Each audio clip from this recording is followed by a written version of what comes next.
So you're welcome to WPS. We are excited to host you in collaboration with the Open Society Foundations.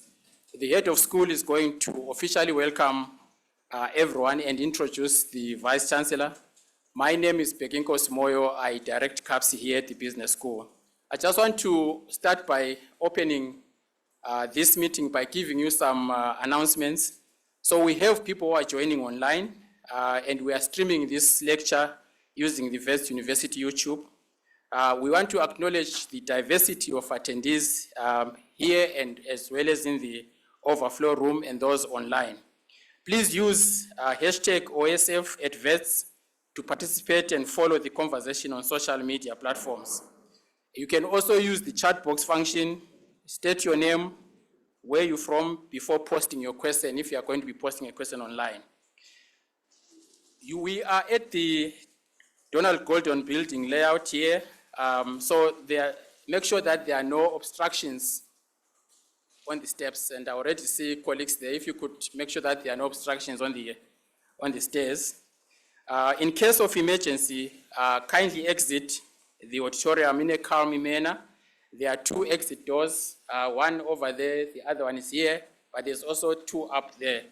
And there are two places where we can assembly in the event that we need to, one in the parking lot and another in the quad area. There's also a medic in the room in the event that some of us may not feel very well. Just ask for any of the ushers in the room and they will direct you to the medic, or just raise your hands and one of the logistics people is going to attend to you.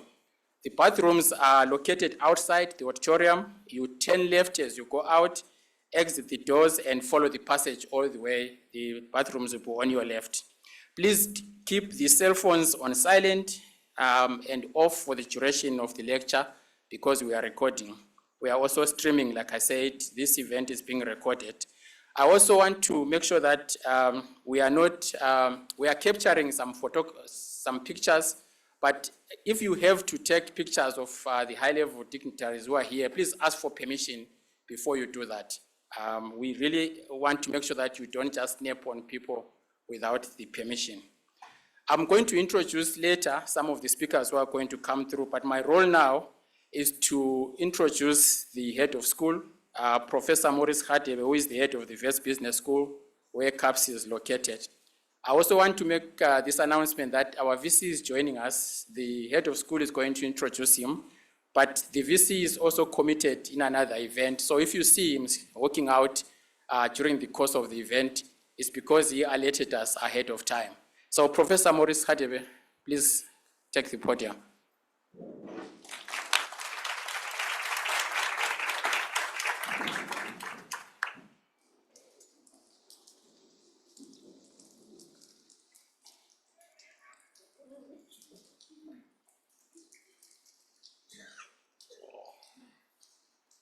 Okay, thank you very much, Professor Begi Moyo, for the wonderful work you're doing, even organizing this event with your team at CAPSI. Let's give him a round of applause. We're very extremely proud of what Professor Moyo is doing. My job is to welcome all of you here today. We're very proud that you're here. We're really thankful that you've taken time to come to Wits Business School. Those guests that are here in person and those that are online, we really acknowledge you. My special word of welcome to Binaifer. We're really proud that you're here as the president of Open Society Foundation. We are so excited to host you and your team at Wits Business School. Let's give her a round of applause. I would like to welcome other guests that are here who need no introduction. Who needs to be introduced to Mama Graça Machel. Wow, it's such a pleasure to have you. The last time I saw you in Zimbabwe, we had a good time there. You shared a lot of insights, which I still value even today. We are grateful that you are here. We also have our leader, stalwart, former minister, and now the chairperson of Nelson Mandela Foundation, Dr. Naledi Pandor. Thank you for coming. We really appreciate your presence here. I've got great memories with her, so I'm not going to talk a lot about that now. And can I also acknowledge other guests that are here, and if I didn't mention you, please feel welcomed. But I'd like to acknowledge Mbongeseni Buthelezi, Shenge, CEO of Nelson Mandela Foundation.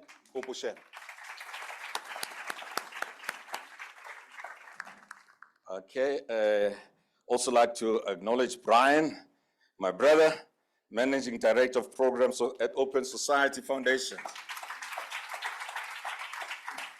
He's wearing my cap. I also like to acknowledge Mabato Maboyo, CEO of Cyril Ramaphosa Foundation. Is she here? Wow, that's wonderful. It's good to hear. Had a lot of work with the foundation long before the president was the president, Mr. Ramaphosa, so the great work that you're doing there. Also like to acknowledge Louise Driver, Executive Director of Independent Philanthropy Association of South Africa. Is she here? Wow. Nicolette Naylor from Global Philanthropy Consultant. Nicolette, yeah, Nicolette, please. And we also have our leader here in business, Mr. Cas Kuavadi, CEO of Bay 20. You know, we've got G20, we're hosting it, but also there's a Business 20. He's the CEO of that organization now, which was launched 2 weeks in Cape Town. But also we're very proud that he's a WPS Advisory Board member. Cas, I saw you. There you are, there. Thank you very much, Kes, I saw even Umama Mary Madkaf. Yeah, wonderful to have you amongst us. And then, you know, at WBS, we're very proud today. You know, the entire leadership of this university is here, starting from the chairman, Mr. Isaac Shonga, there he is. We really welcome you, sir, please. And then the chancellor, wow, Mam Chudi. Hey, he's Tom Peggy, and I'm trying. And then Professor Zebulon, which I will introduce, Vice Chancellor is here, and give a round of applause. And our current Dean and the former Dean. Current Dean is Jason, there he is.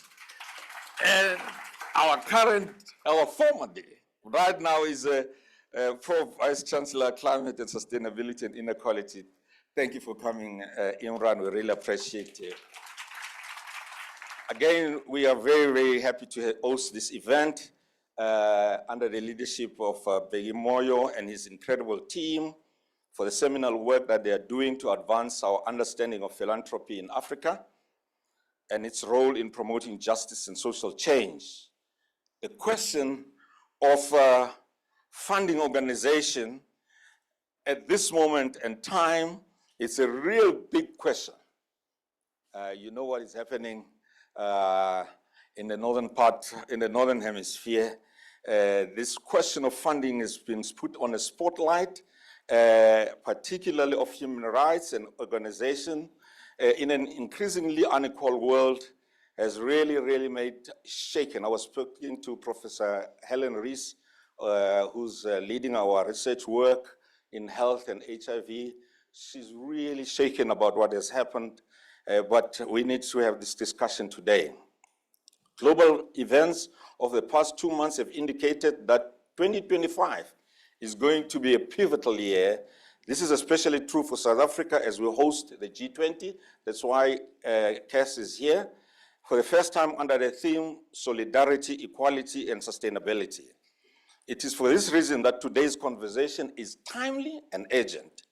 We have a lot of ground to cover, so I have to make way for my Vice Chancellor. He doesn't need any further introduction. It's Professor Vilakazi, Zebulon Vilakazi, and I call him Binda, which is his clan name. Over to you, sir.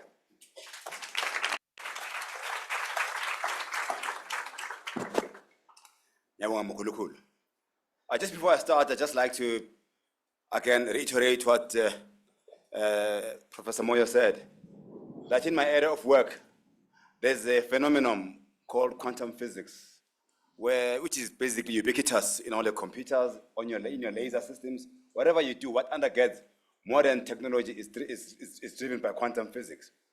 There's a quantum particle, according to this physics, that can actually exist in two positions at the same time. However, a mere mortal like me is not a quantum particle, so I can only be here. So unfortunately, I couldn't split myself into two. So apologies if I sneak out during the course, madams, during the course. I'm not at all being rude. It's just the laws of physics don't allow for me to be.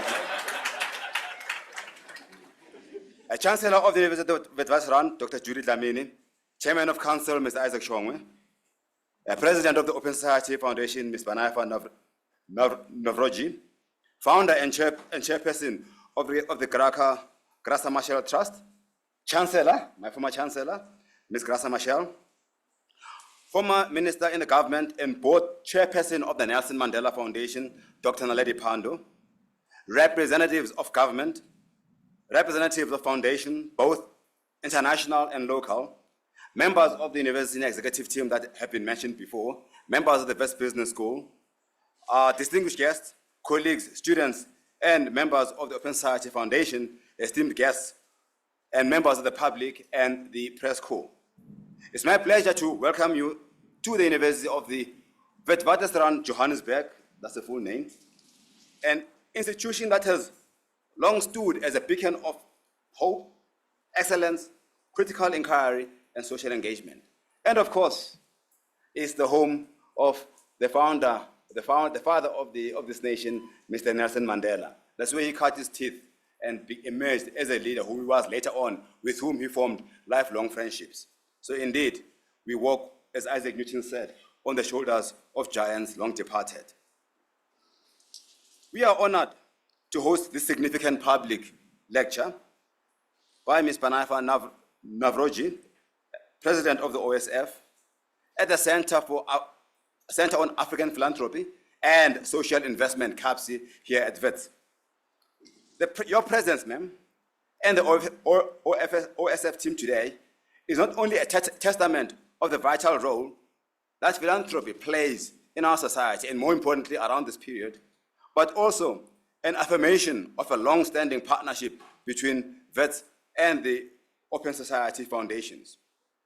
OSF has been instrumental in supporting initiatives that promote democratic governance, human rights, and social justice, values that are embedded in the ethos of this institution since its formation more than 102 years ago.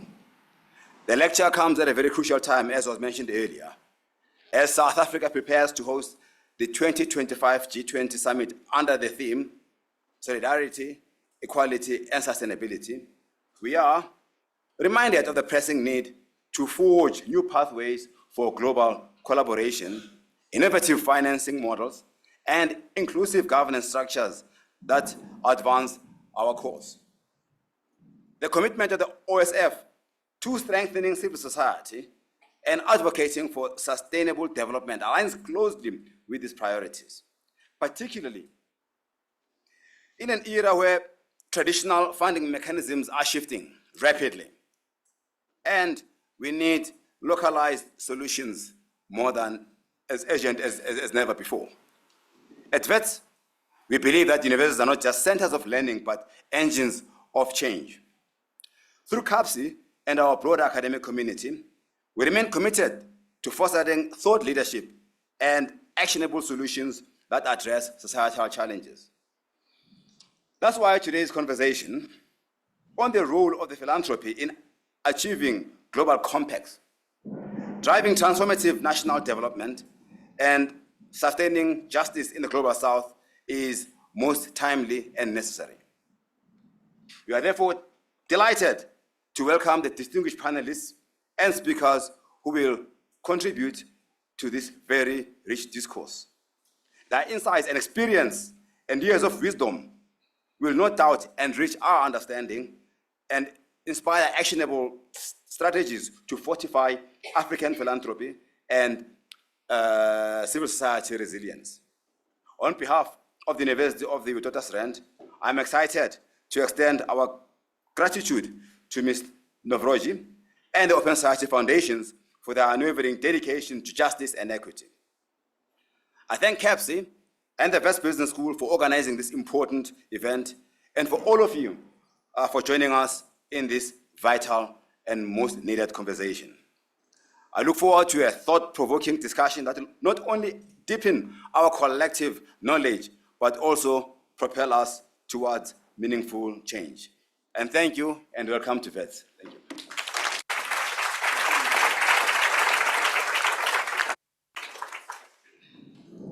Thank you so much, VC. I must really be thankful. We are doing very well on time.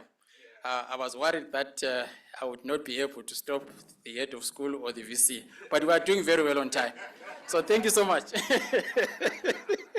So we are moving swiftly. Let me invite Ikumile, who is the program manager for Just and Inclusive Democratic Futures in Africa, to introduce our keynote speaker and Binaifer.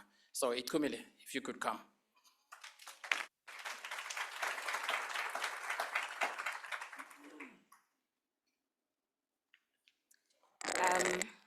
Good afternoon, everyone joining us here in person and online. Again, my name is Ikumile Gada. I work for the Open Society Foundations, and my very, very quick job here is to introduce Binaifer. She was already giving me stares because she hates hearing long, drawn-out introductions about herself, so I will be quick, Bin. Ms.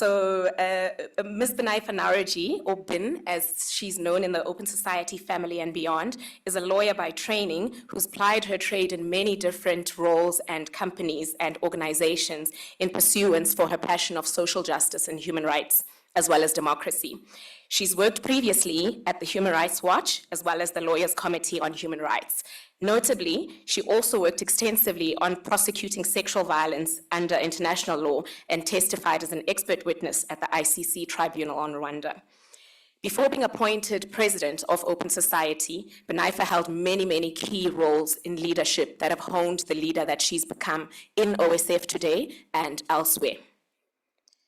As the first African woman president of OSF, Binaifer epitomizes transformational, humble leadership. She demonstrates what we've all known, that women are as competent as men, and often more so. Her sense of justice. Her sense of justice permeates into her leadership style, and her resilience has been quite a wonder to watch. Many of us, young and youngish, and not so young women who have had the pleasure to work with Binaifer, continue to be inspired by just the glorious woman that she is, and we continue to want to see herself in us. As we say in South Africa, watindu mfazi? Louder, watindu mfazi? Please help me welcome Bin to the stage.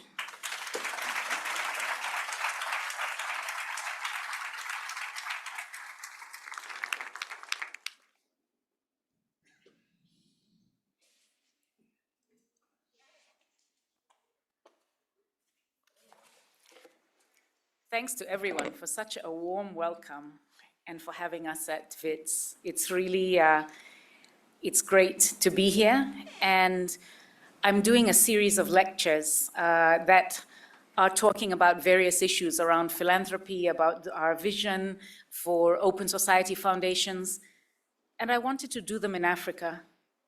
I wanted to come here and I wanted to do it with people who I knew would share my outlook, my vision, of the world, and to hear also the reaction to what we are proposing at Open Society Foundations, because we are shaping our thoughts.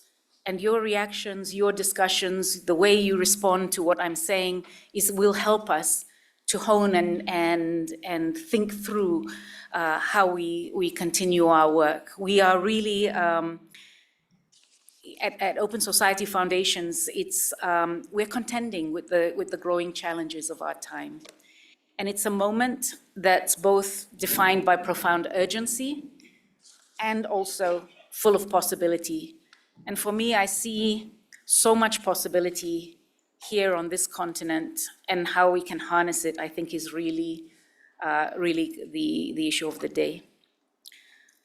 So let's start with the challenges. So firstly, I don't want to underestimate them. We have climate change, we have rising inequality, we have doubts about democracy, we have eroding trust in institutions, and they're not isolated crises. They're interlocking systemic failures. And if we're going to solve them, we're going to need new ways of thinking and acting, all of us. And they're all critically related to multiple failures that we're seeing of the systems that have carried us for the past few decades. Failures of the markets, the free markets, failures of leadership of institutions, of theories about development, and yes, also the role of philanthropy. Some argue that institutional philanthropy, born from the same systems that have perpetuated global inequality, cannot truly address the societal issues while preserving the very structures that created them. And so, how can we change the house we live in, I think really is the challenge for us. There are questions whether the benevolence of the wealthy can coexist with the extractive, neoliberal, neocolonial systems that continue to marginalize the global majority.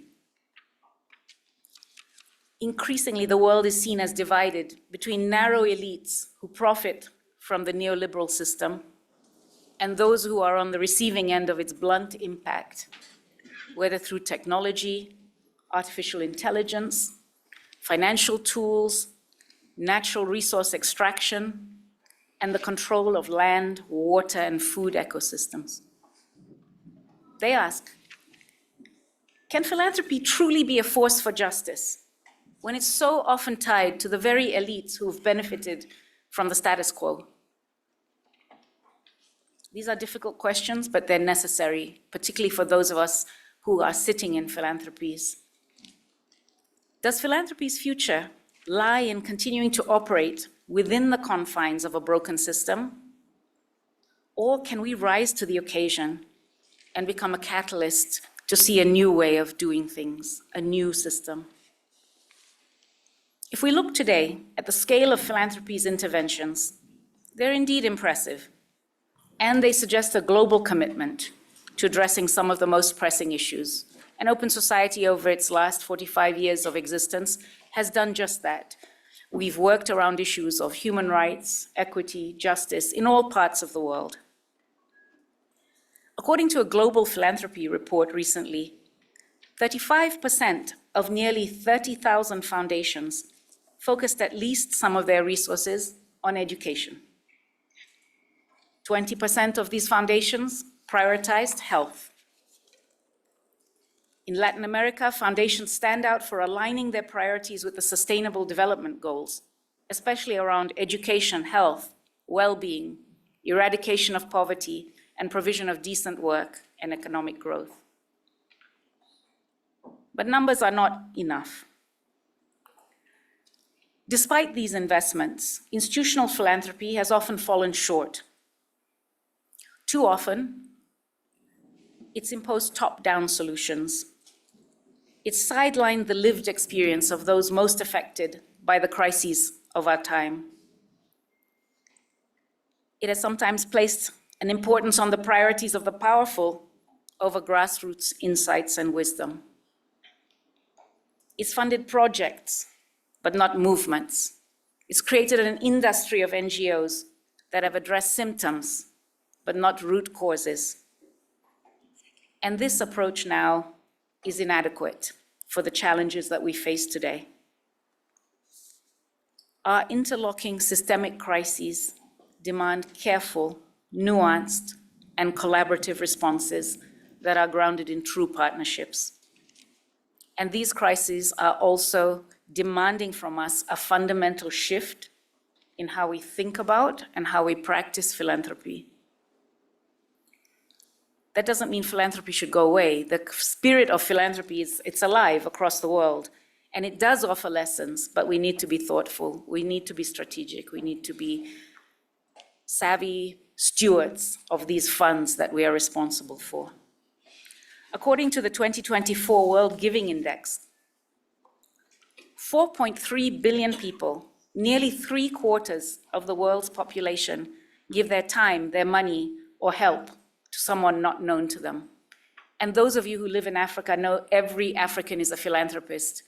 Every single person is paying for somebody's school fees, is paying for somebody's funeral, is helping somebody. This is a continent of philanthropists. For the 7th year in a row, Indonesians ranked as the most generous people. The United Kingdom, by contrast, it fell out of the top 20 givers for the 2nd year in a row. In the wake of the devastating 2023 earthquake in Morocco, there was an 800% increase in the number of people who donated money for charitable causes. And there was a comparable trend in Kenya following the Gen Z protests last year that crowdfunded. And now you see in the United States the retreat from philanthropy and the way the US government has pulled out its aid in such a callous and cruel way. Across the global south, in a trend that's emerged over recent years, we're seeing a rise in giving, a widespread expression of our shared humanity in this part of the world, a shift towards homegrown solutions and self-reliance through local giving. It's the spirit of Ubuntu and the philosophy of this content that constantly reminds us, I am because we are. But solidarity alone is not enough. We must confront the structural challenges that loom ahead of us. The withdrawal of aid that we're seeing in the US and multiple European governments threatens to push millions into absolute poverty. And I don't think those funds are coming back anytime soon. But it threatens right now to exacerbate the vulnerability of people who are already grappling with the consequences of climate change, food insecurity, and conflict. This group of people are suffering from the enduring after effects of global financial and health crises. And who is bearing the brunt of this? Women, youth, rural populations. And yet funding for their needs remains dismally inadequate. We know that the immediate consequences of the Western aid cuts are going to be devastating because urgent life-saving programs have depended on this aid and have been cut without any notice. And already it's causing immense harm to people in desperate situation. And it's damaged the standing of donors across the globe and increased the need. Now, I don't want to sugarcoat it because the aid model was not perfect. It had flaws, it created dependencies, there were global north, global south dynamics to it. But it's a space now that we need to think about. If it's gone, what replaces it? And if we're moving into a new reality where international aid is not coming back, then let's start thinking of new models. Let's not just look to restore. Let's look at what's needed, but let's look at it in a way that makes it sustainable for the future. So here's our challenge, people. There is a need for a new vision of Global South, development financing generally, and philanthropy in particular. It means we can lead the way. It means providing more than just money. We do need to offer resources that enable the infrastructure needed for lasting change to take hold.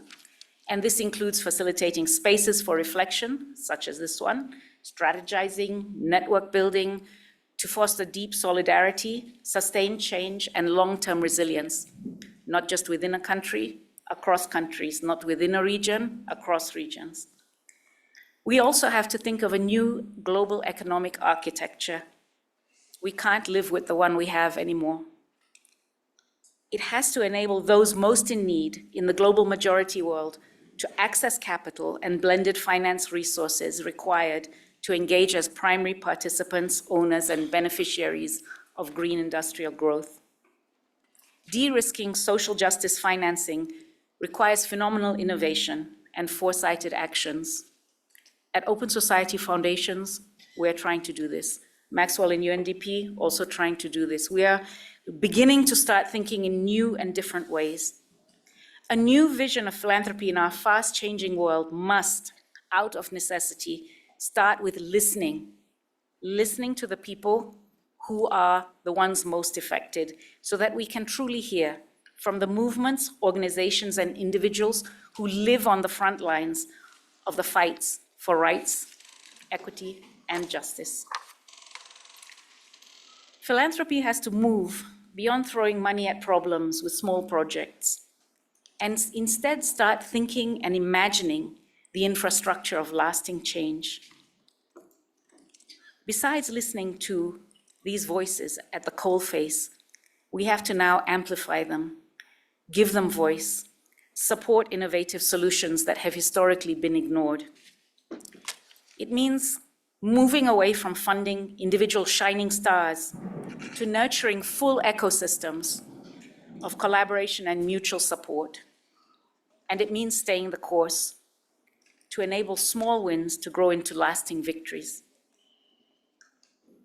At Open Society Foundations, in my first year of leadership, this is what we've been trying to think about and do. I want to bring a different type of philanthropy, a different type of global philanthropy that is thinking about the global majority, that is thinking about different ways of doing things, that is willing to step away from what we've been doing, as uncomfortable and as difficult as that is, to make room for the new. It's not embraced by all. It's a difficult path, and it's a different path than what many of our fellow philanthropies are doing. We want to embrace the principles of Ubuntu: mutuality, self-reliance, collaboration, local knowledge, intergenerational giving. We don't come with all the answers. In fact, the opposite. We want to ground our work in humility. We know we don't have all the answers, and that we are shifting into an arena, standing alongside many others of you who are thinking creatively, who are reimagining things, and we want to listen not just to what's said, but also to the silences as well, to those voices that we don't hear, that don't have space, so that we can actually widen the arena to make room for them. It's not easy work. It requires balancing the old and the new partnerships. We have gotten out of some areas of work, and you can imagine how contentious that has been, because people are losing grant support. It requires navigating complexity. We have to consistently resist the temptation to default to our familiar patterns. And it requires us to be intentional in everything we do, to test hypotheses, to approach our work with humility, to be willing to learn from our mistakes. And it requires us to be present, not just as funders, but as partners in the work of justice. And we are very strongly, and have always been, of the view that communities are best placed to solve their own problems, and that our staff should be based in the places that it is working on, and with staff drawn from those places, and we have offices all around the world. That said, it requires us to confront some hard realities. That philanthropy as it exists today is often complicit in the very systems it seeks to change, and that real transformation requires more than money.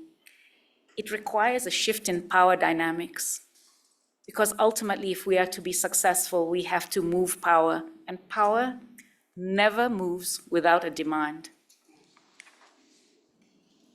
We as funders must also be willing to cede control, to trust in the wisdom of others, and to recognize that our role is not a top-down savior. We are not here to save anyone.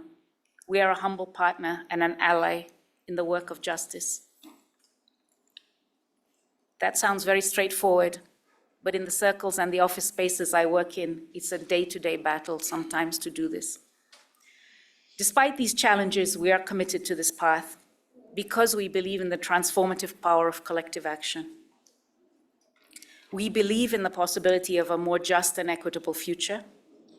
And we believe that we want that the voices of the marginalized who are on the edges must be moved into the center. One where the solutions to our most pressing challenges come not from our boardroom, but actually are defined by the communities most affected by the challenges. The challenges are immense, but I have to say, I'm actually, when I move around and I meet people, I'm always inspired. Wherever I go, you find people who are thinking differently. And so the capacity for innovation, for resilience, for solidarity, you find it wherever you go.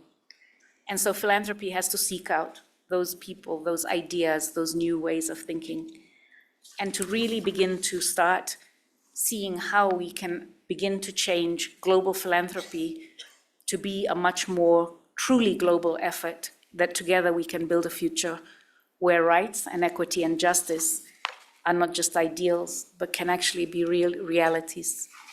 Thank you.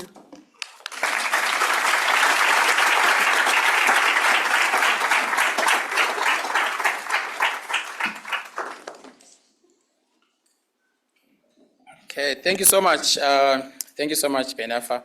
I think we can now move to the panel, but I just want to make sure that while the speakers are being mic'd, if they have not been mic'd, I use this opening to advertise. So as you know, we're a university, we're a business school. We offer courses on philanthropy, starting from short courses, and our executive education boss is here, Leonie. We offer 2-day master classes to certificates, but we also offer postgraduate diploma, masters, and PhDs. And so if you're interested in studying with us, we are here to assist. So let me take this opportunity to introduce Nicolette Naylor, who is the founder and CEO of Ubuntu Philanthropy. Nicolette has 16 years of experience working in philanthropy, human rights.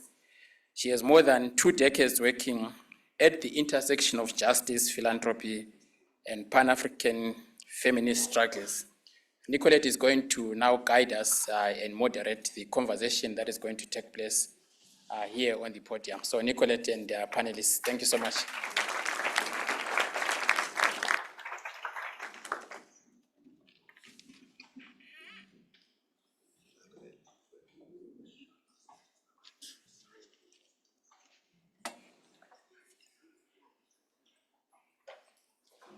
Good afternoon, everyone.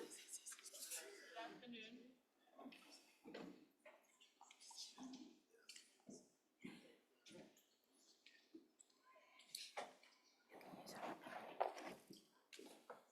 Good afternoon. Is this working now? Yes. Wonderful to see everyone here, and thank you, Binaifer, for those powerful remarks.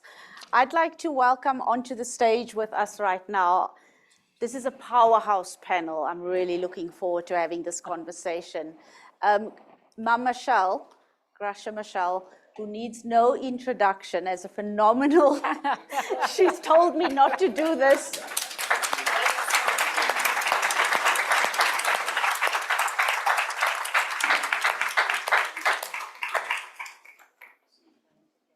A phenomenal leader, African stateswoman leader, inspiring the continent. Decades-long work in the area of justice and improving the lives of women and children globally and on the continent. So, Machel, thank you so much for being with us today and for being such an inspiration to me as well. It's good to be with you.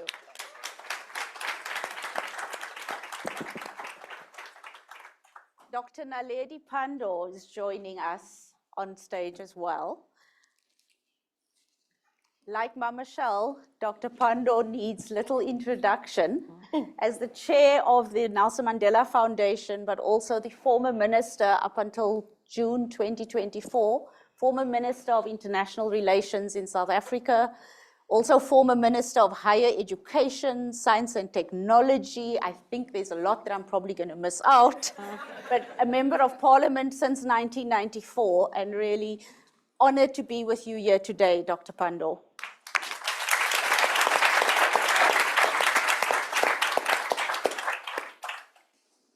So maybe to kick us off, I think we've heard some powerful remarks from Binaifer. Maybe Mama Machel, one or two things that just came up for you as you were listening to Binaifer's remarks in terms of where we are in this at this point in time. Well, thank you so much for this opportunity. I thought I was going to say what I had picked up from Binaifer's speech. I think it was good to hear you saying that philanthropy has been top down. I think that's an issue I would like to develop while we have our conversation, because it defines the essence of how we have been failing. I was also very happy to hear you saying every African is a philanthropist. Because that defines the difference of what it is, the formal philanthropy, and the philanthropy we practice as Africans in our everyday life. But I was also happy to hear you saying it's time of shifting the power dynamics. It's just one of those aspects which tells us we recognize that we cannot continue to do things the way we have been doing. And for me, it's not only to listen. It's not only to listen.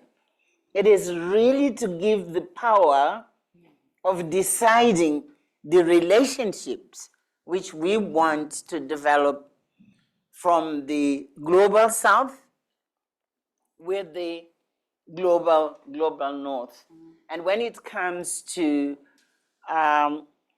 philanthropy, I hope we'll have time to debate what it means to be partners for social justice, but being partners. I'm just picking up some of the issues which struck me in this changing world in which we are, and I'm hoping really our time will allow us to develop this much more. Thank you so much, Ms. Machel. I think we will be going into that conversation. Dr. Pandor, one or two things that struck you during the opening remarks by Binaifer. Thank you very much, and good afternoon. Thank you to the organizers for inviting me to be here. I think the first thing I would want to say is that while indeed I acknowledge that we do make contributions in community, in family, and in COVID-19 in nation, the context that we're confronting today is a highly complex, toxic, and difficult environment. And we should not undermine the challenge that confronts us. So what we need is much more of a global approach. We've got to really look broader than community and individual and look at how national or continental we can build the ability to support ourselves. The words of Steve Biko have come true. Black man, you're on your own. Yes. And I believe that what this moment requires is for us to recognize that we have to begin in very large terms to do for ourselves. This moment is a test for the South, for the global South.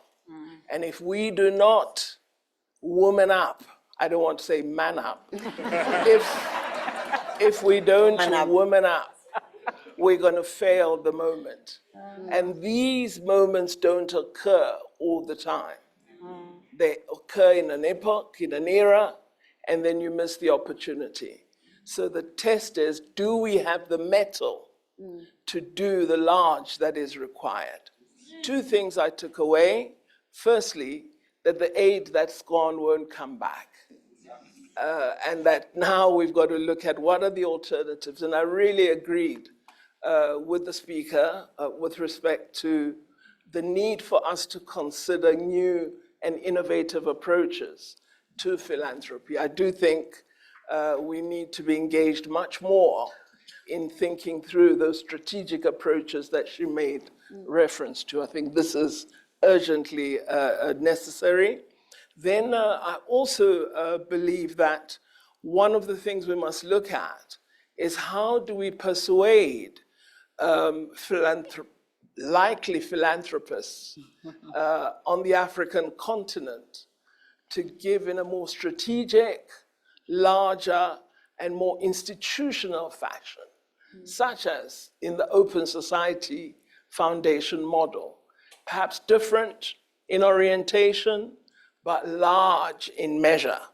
We have to develop those kinds of institutions if we are to act for ourselves.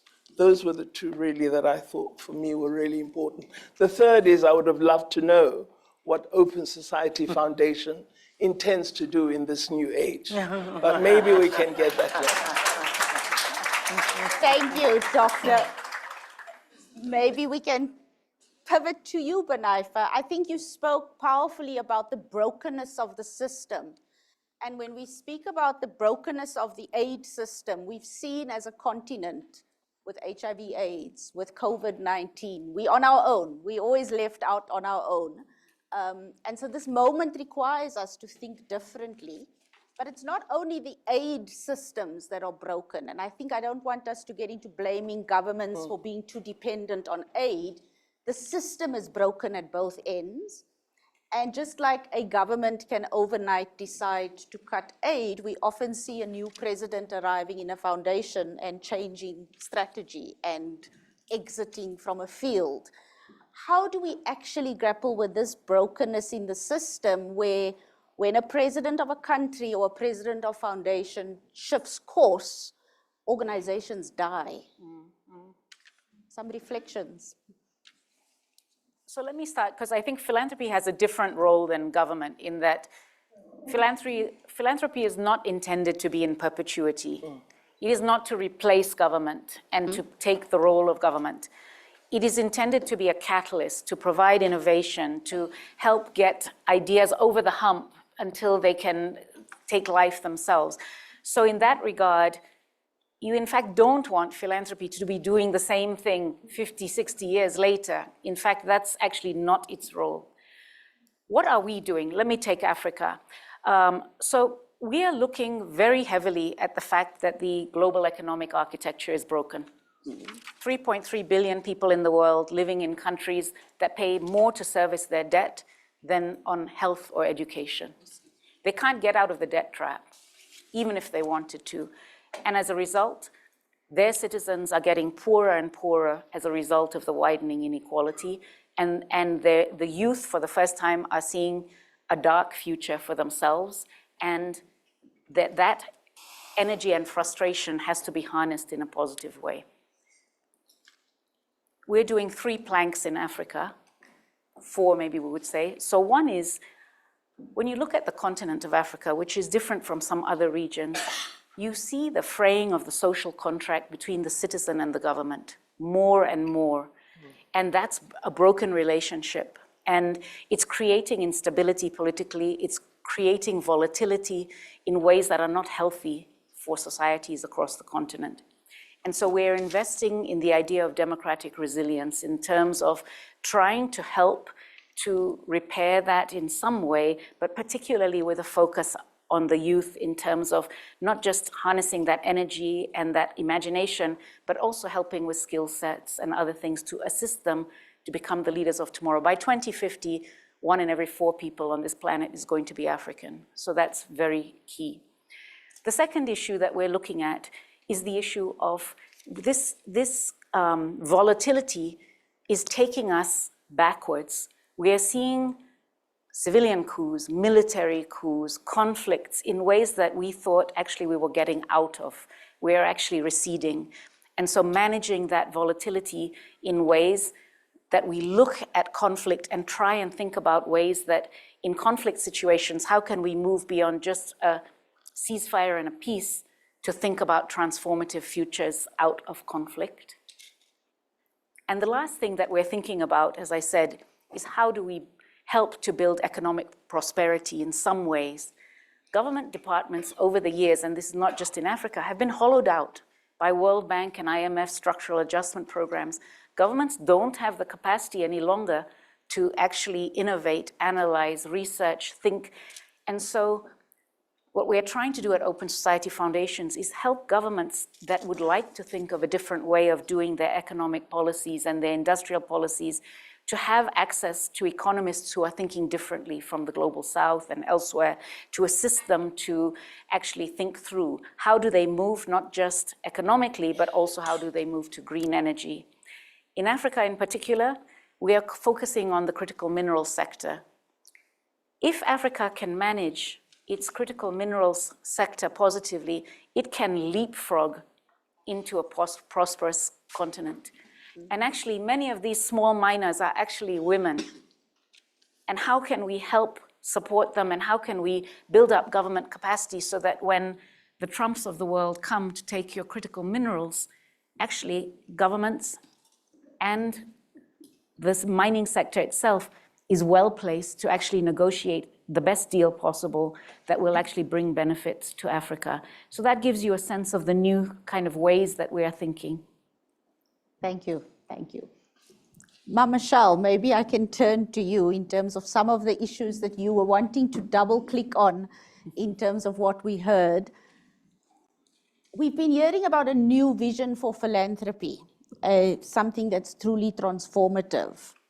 And Binaifer shared about listening more and what that could look like. From your own perspective, what do you think we need to be thinking about to be truly transformative and out of the box and move from a dependence model to more of an independence model on the continent? I think we should change the way we define programs. And I didn't say projects deliberately. I say programs. What we are being offered is the one who gives the money has already an agenda. And come and say, this is my agenda. And even the way this money has to be, managed and to be taken to the last person who should benefit from the whole, process is already, defined. And our civil society organizations here, they just have to confirm. And sometimes they are forced to change the way they would like to do things to adjust to what the donor, because this is the donor is offering. I would like to see a change in the way really we agree on a program to allow us as Africans to define, one, our priorities, second, the way we would like to respect the context, the social cultural context in which we live, and to be able then to build partnership. And partnership means that every side gives to what is going to be agreed. And this changes the way things are operating, as I was saying. So programs should be result from a common interaction and a common taking and give of the two partners. As we operate, we are not partners. We are grantees and we are recipients. And we need to change this kind of relationship for me. The second thing I'd like to see changing is, you you are given in a program that it's expected to last only three years. But it's a social cultural environment which is so complex. I can't complete a program in 3 years. I need a little bit more time to consolidate the program. But many times it's a 3 years and then it's over. I think we need to agree on programs which can be 3 years plus 3 years plus 3 years. But I know, and the community we are working knows that this program is able to take us step by step to a level where the communities then they can own it. But they can't do it in 3 years. So that has to change. I mean, the programs, I'm saying programs, not projects, and it has a difference, but the programs, they should be at least, if you are saying 3 plus 3 plus 3, you understand that I'm taking you to 10 years, right? That's what a partner, in my view, is to be.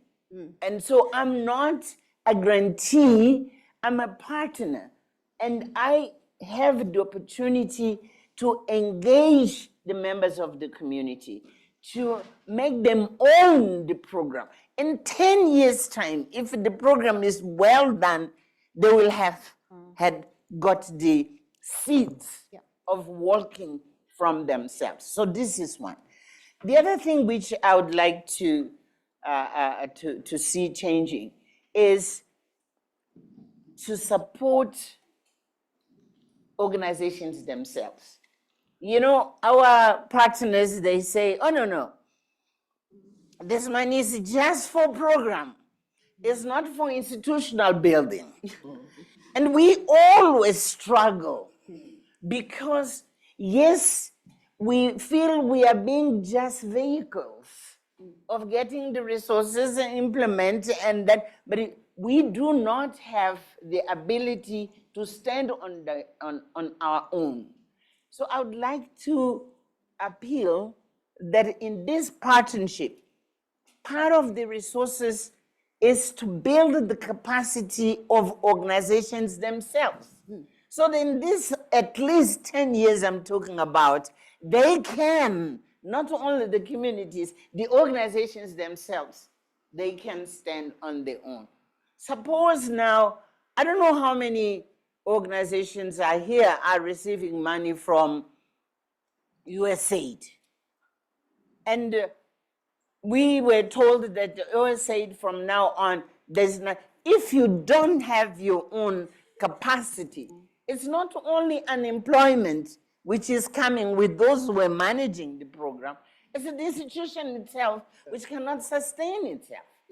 So sustainability of institutions should be part of this partnership to allow organizations to work on their own and also to give the opportunity of our partnership with the communities to be grounded enough so that even if the funding doesn't come, but communities can work on their own and organizations also can sustain themselves.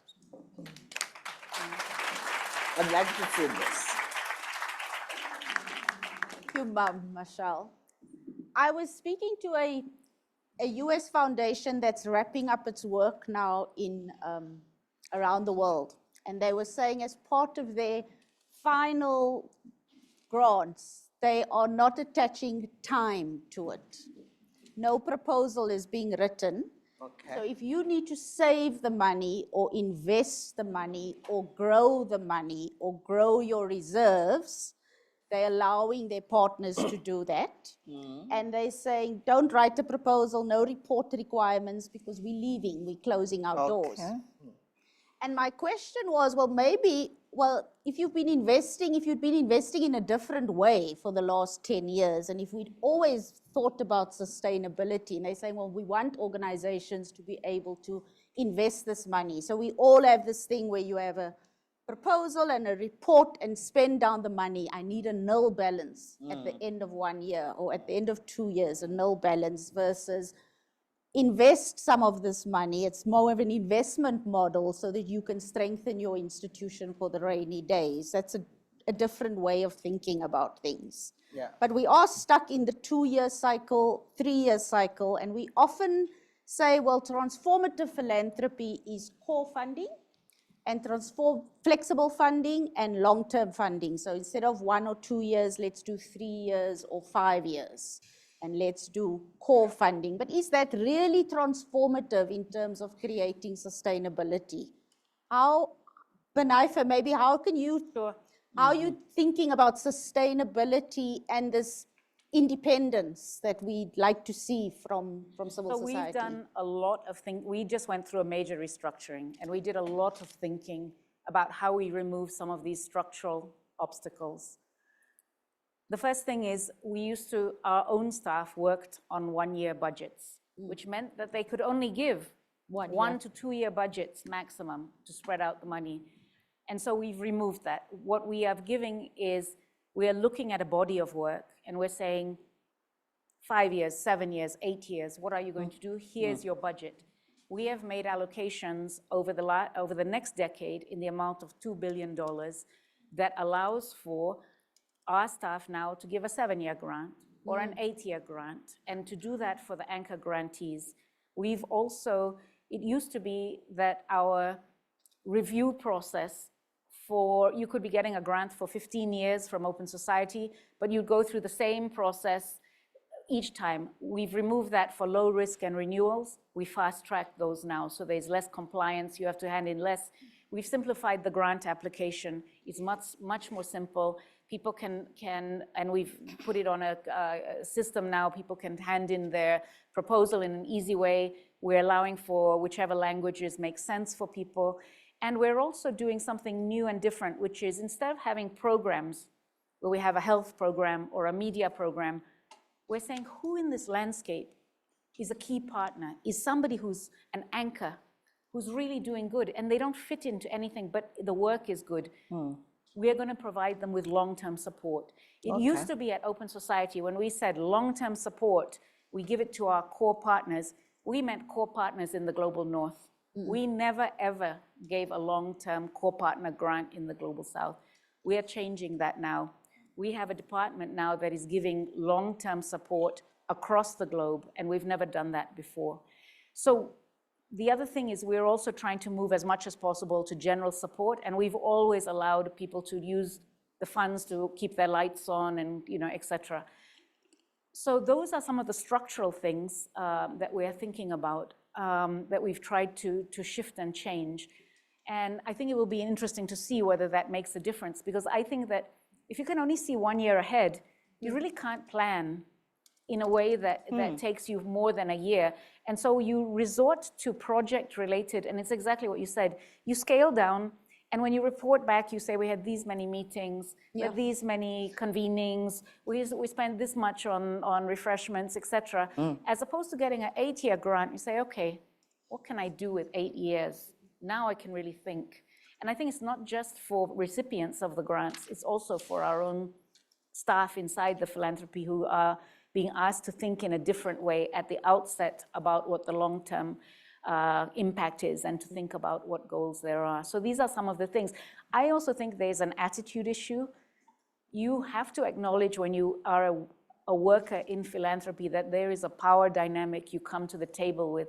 It's not an equal relationship, and it shouldn't pretend that it's an equal relationship. And I think that is also an important part of being a good philanthropist, is understanding your own, the imbalance of power at the table. Yes. Perhaps I could come in. You said we could Come in.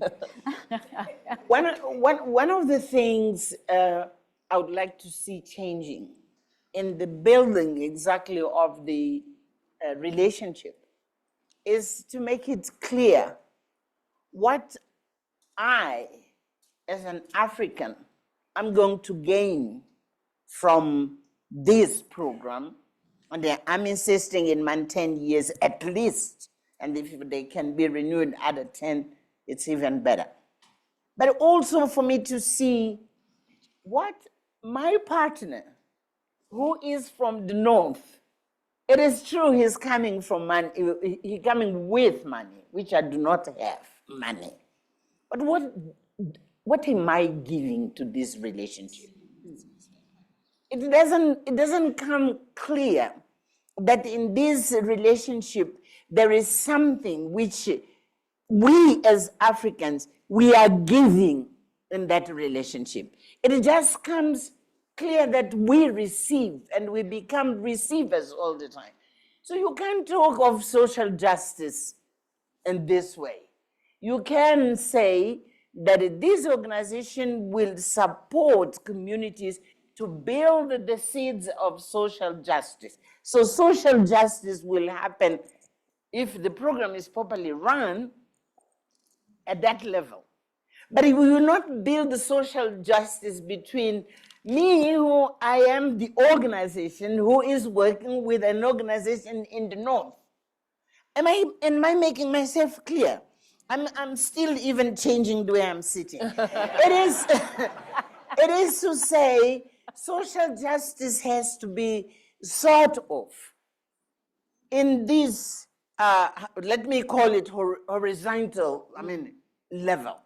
But I want to see social justice also between me as an African and Soros, who is giving money from where he is. So that relationship, in shifting, power, Yes. I would like us to really be very explicit and to make sure that the North has been gaining from even if it's just our thinking, the way we do things, which is different, it changes them as well. So they do not sit there and we play the game of the money only.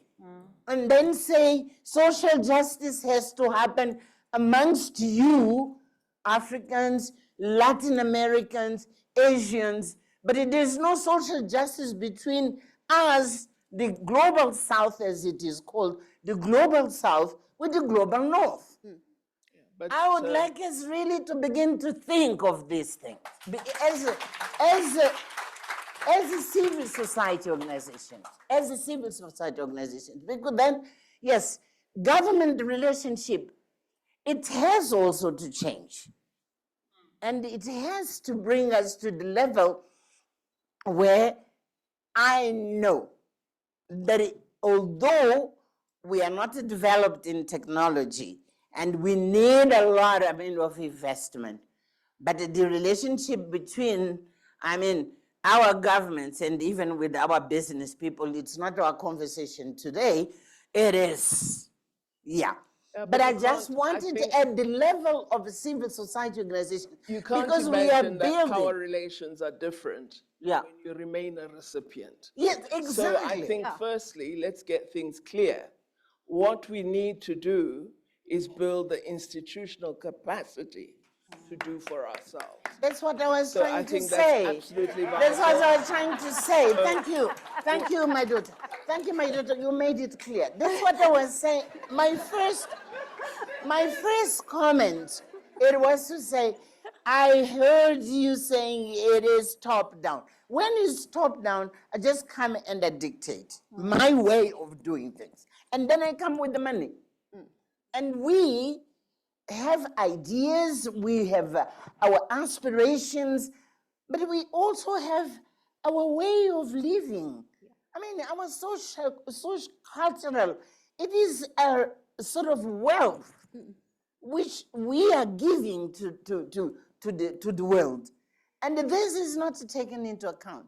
So the relationships between, civil society organizations and from north to south has to change dramatically to be that one which is building a relationship of equal. And the definition of equal, it's not based in money.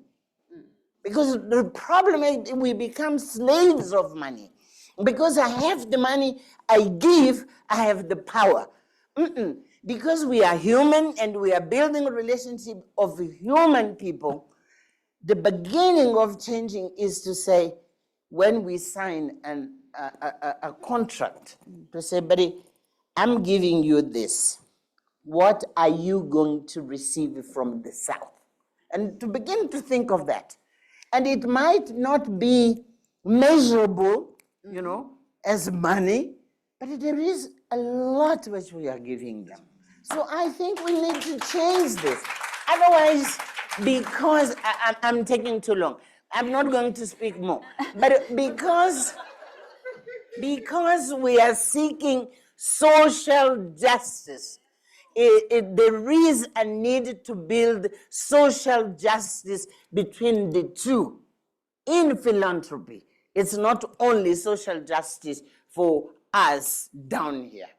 Am I making myself clear? Perhaps I should speak in Shangaan. Thank you, Ma'am Machel. I want to come to Dr. Pandor, who was coming in around this issue around, we always centering the global north and we centering philanthropy. What does this shifting power relationships look like, and what does it look like to think completely differently around that relationship? We've got a challenge here from Mama Machel, and I thought you were taking it even further. Well, I think we're missing some things that we should talk about. Firstly, as I said, we have to be our own mistresses. Yes. That's very important. And that means we treat our giving differently. Because this thing of looking at others giving us is a problem. So we've got to encourage ourselves to contribute to philanthropy as Africans. It's very important. And if you look at countries in the north, individuals of very modest means give toward philanthropy. We don't sufficiently. So we need an organized mechanism, the ecosystem that you were referring to is critically important, and we need to build it. It's absent. I'm really supportive of the longer term grant making because it has been a problem. I know it's a problem in the foundation. We live for 3 months or so, and the whole issue of operational versus project is a real problem. So that has to change, and so I would support that. But I think coming on to the focus areas you referred to earlier, I absolutely support the area of youth development and youth skilling and preparation of our young people for leadership. But there are two things I worry about in Africa that we don't talk about sufficiently. One, investment in universities, and two, support for innovation. No economy that is successful has succeeded without high-level skills, research, science, and innovation. And this is a negative on the African continent. Our governments think universities are enemies because there are bright people in them. But we should be building our intellectual resources to contribute to change. And so I think youth, higher education, science and innovation are critical for Africa. If we don't have those, I don't really see us making that leap that is so critically important. I agree with what has been said, but I would like to see that shift. And then the notion of an ecosystem is vital as well. If you have money, but you don't have institutional capacity, or you lack certain skills, you're in trouble. That money becomes a problem. Yes. It doesn't resolve issues of development. So you've got to ensure that alongside providing the grants for the very ambitious non-governmental organization or NPO, that you have someone who knows how to manage money, that you have a good program manager, that you have the skills that are necessary to ensure that the resources you utilize are actually put to good effect. Finally, we also need some agreement about a proportion of the resources, it being agreed that they should be devoted toward creating an endowment, so that at some point we do have self-sufficiency. We must also encourage our organizations that receive such support to also look at income-generating aspects of their work. Many of the NGOs have become real experts, either in education or in offering social justice through legal support. You can begin to generate resources that build that endowment and ensure that when a Mr. Trump comes along and pulls the rug from under your feet, you are able to stand up quickly. Yeah. But if you're just rely on philanthropic organizations, Then you are in I trouble. think you're making the wrong bet. Thank you. I think this takes us to a point, and I think the Center for African Philanthropy would be wanting me to say this about the role of African philanthropy and African agency, and the sense that for decades we've always relied on money from US foundations, from Europe, from the development sector. And there is money on the continent. We are learning more and more through the wonderful research that CAPSI is doing, but we have local foundations. We have a healthy local foundation ecosystem. And how do we tap into that? And Binaifer, if I could ask you, how does Open Society think about partnerships with local philanthropy, local private sector? Often we think philanthropy is going to solve all the problems. How does philanthropy think about working with other local foundations, the private sector, governments, universities on the African continent? Want to go first? I would support that hugely. And so clearly we would welcome such an aspect, a component in the programs of the foundation. Because I think we do have corporate social investment in South Africa. It's a very big field, but it doesn't sufficiently go toward these inadequacies that we're referring to. And I think it could do much more in building essentially almost an entrepreneurship base of social responsibility, which you see in many very highly developed countries. You know, if you drive down a road in a city in Europe, you see an organization for law, an organization for women's business, and all of them began as small non-governmental organizations, but grew into able organizations that could offer real support and services. So we need to not think of philanthropic work as a temporary kind of charity initiatives. It may begin as such, but it has the potential to grow into something quite complex and impactful. And I think there could be an opportunity for the foundation to help our organization understand what a future might look like. Perhaps Do you want to Perhaps I let can- Binaifer come in, and then I'm going to come to you, I was just Mama. going to say, on local philanthropy, I mean, I think that there's not been as much of that kind of partnership developed. And I think that again, even local philanthropies tend to come to the bigger global philanthropies for funds. And so again, we need to think about the model. I also think that organizing around the nonprofit sector has been very narrow. It's been around the non-governmental organization registration. And this has created its own kind of cycle where people register NGOs, or if they're not able to register NGOs or receive foreign funds, they're not thinking out of the box in terms of other ways of organizing. And actually, Brian and I were talking about this yesterday. In Kenya, and I'm sure it's here, we have what are called SACCOs. People put their money in. They can pull out whatever, they are able then to pull more money than they actually put in. And this becomes actually a way of enriching the community in ways that are not charity, because they get the first SACCO amount, but then they go and buy a car, or they go and do something else. And then it builds on itself. Labor union organizing, again, it's not an NGO. We have to think beyond the registered NGO.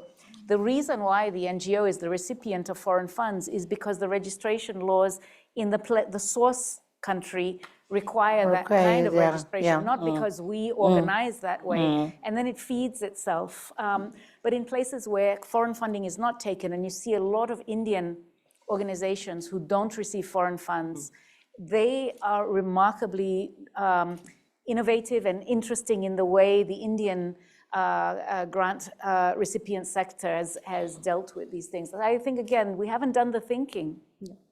Thank you. Mama Shah. No, I was going to say it is, I mean, the issue is mostly with us as local organizations.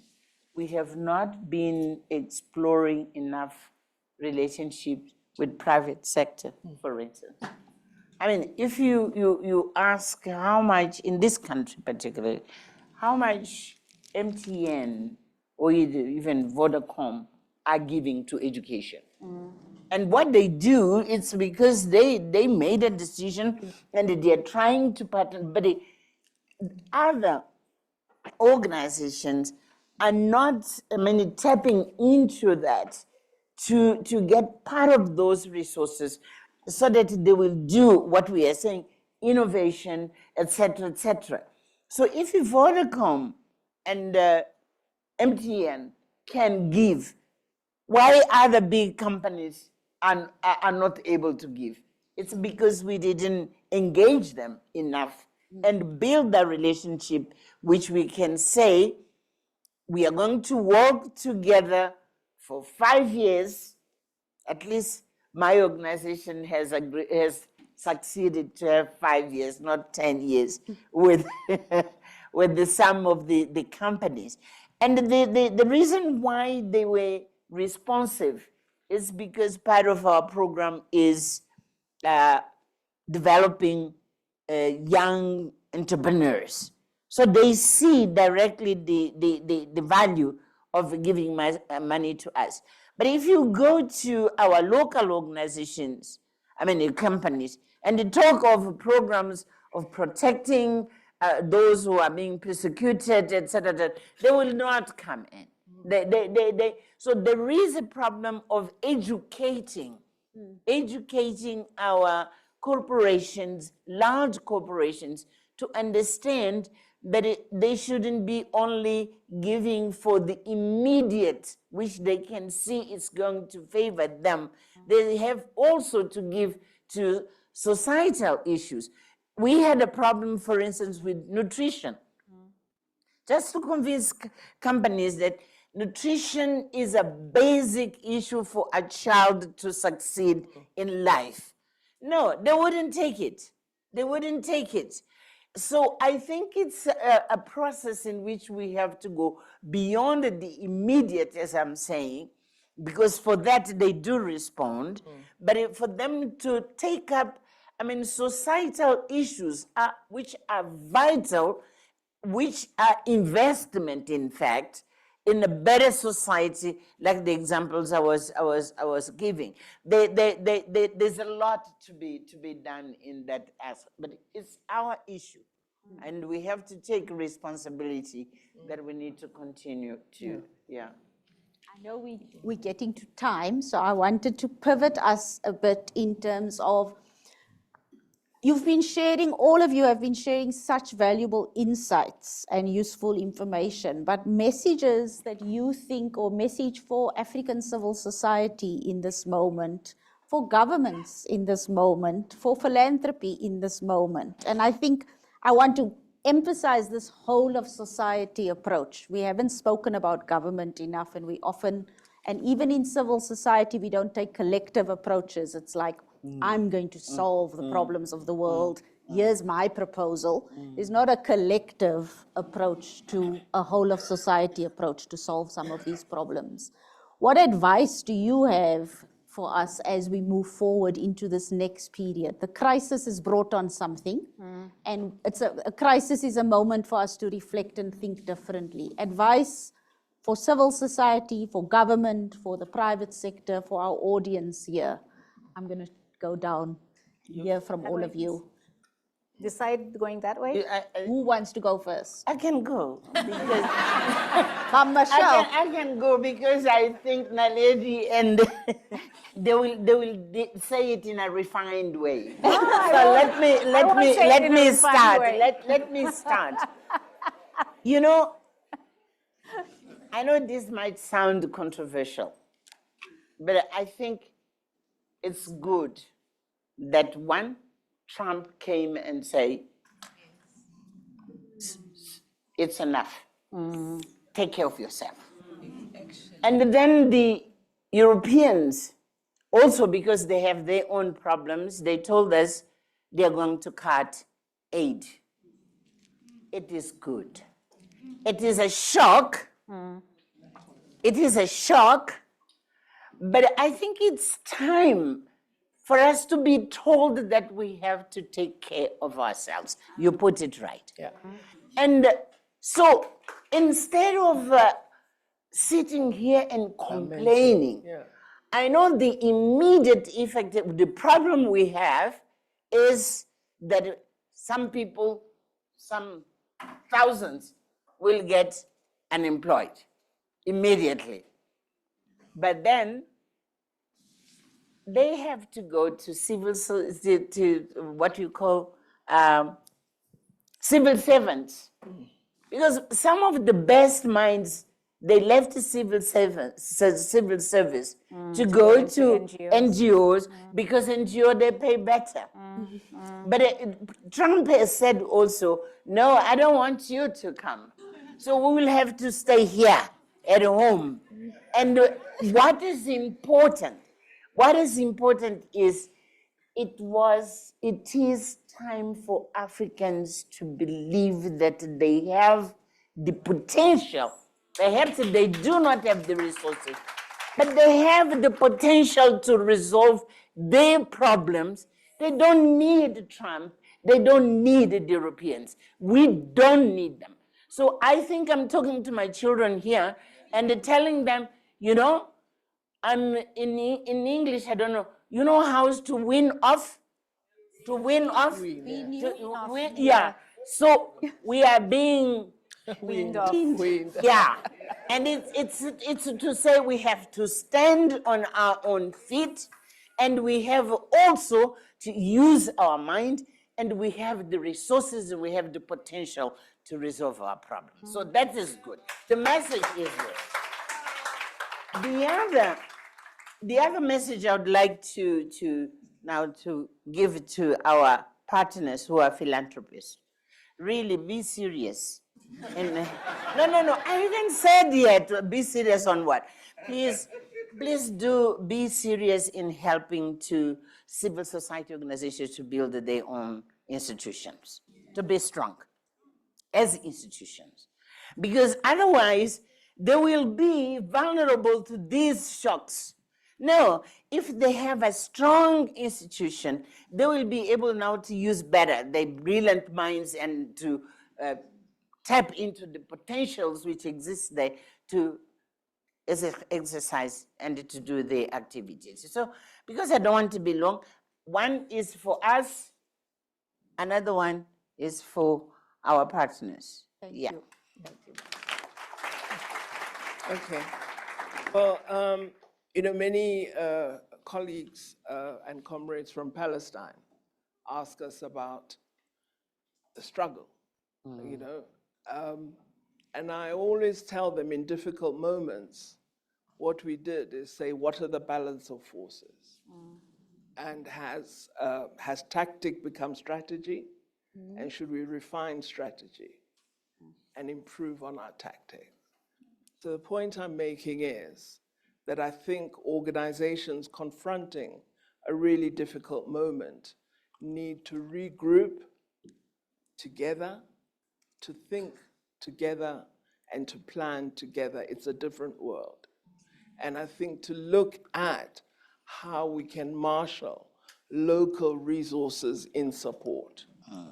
Now, not all of us on the continent have the ability to give.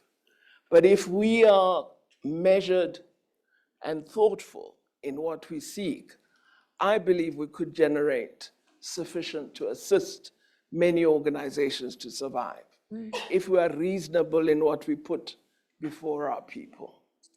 Muslim community does very well in terms of charity and the mandate that we have, that we should always practice charity.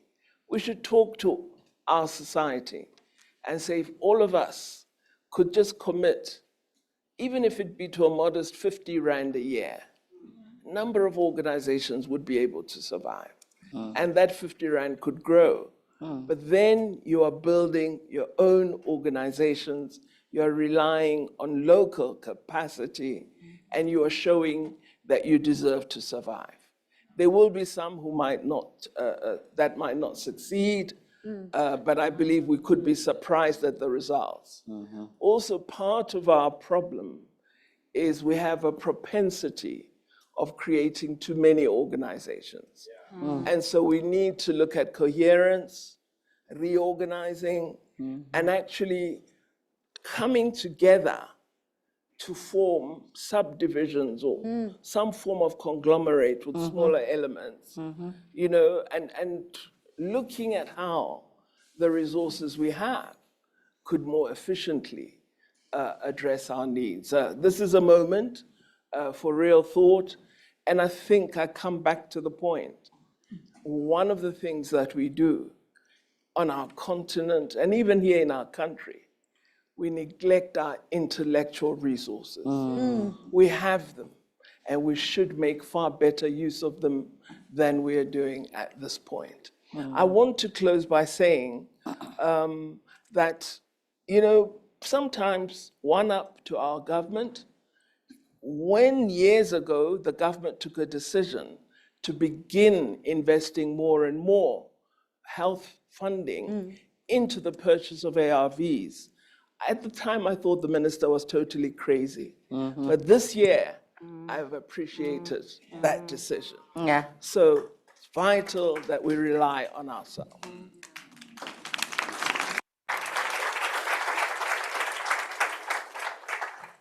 So I'm just going to zoom out a little bit in my closing. You know, we live on a planet where there's enough for everybody if it was distributed correctly. And so it's not an issue that there's not enough to go around. There's enough to go around. It's just not, it's not being captured and distributed in the way it should. What we need right now in philanthropy, in government, in corporations, we need people who have a moral imagination to envision a world that benefits from a shared humanity. It's not a complex thing to do that, but what it means is that each of us, wherever we sit, and you don't have to sit in a philanthropy, it means that every decision you make, you think about what it is to be a global citizen, not to just be a kind of parochial person in a single place. And I actually think South Africa is demonstrating that global citizenship right now. I actually think that when South Africa stood up to go to the ICJ on behalf of people in Gaza, my goodness, you spoke for the world. And that is, yeah. Yes. Exactly.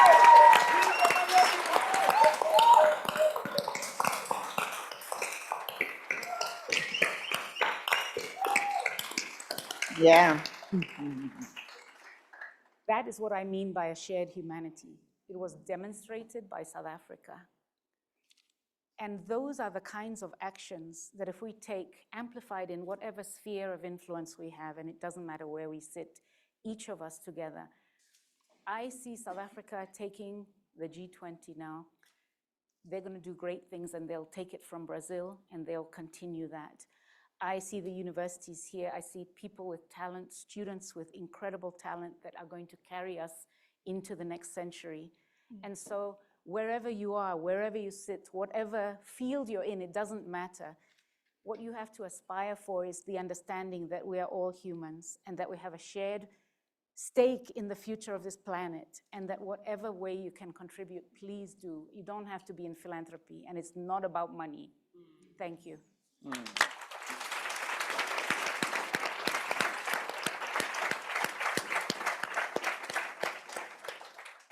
I want to thank our panelists for ending on a hopeful note. I really think that we needed to hear that. For me, this whole conversation points to the need for solidarity and how we think about solidarity at a very local level between different sectors in society, but also at the transnational and the global level in this moment, and not start with money, but start with solidarity and imagination. So thank you very much for being part of this conversation. I'm going to be handing over to Becky right now. And we go back and in our seats, right? No.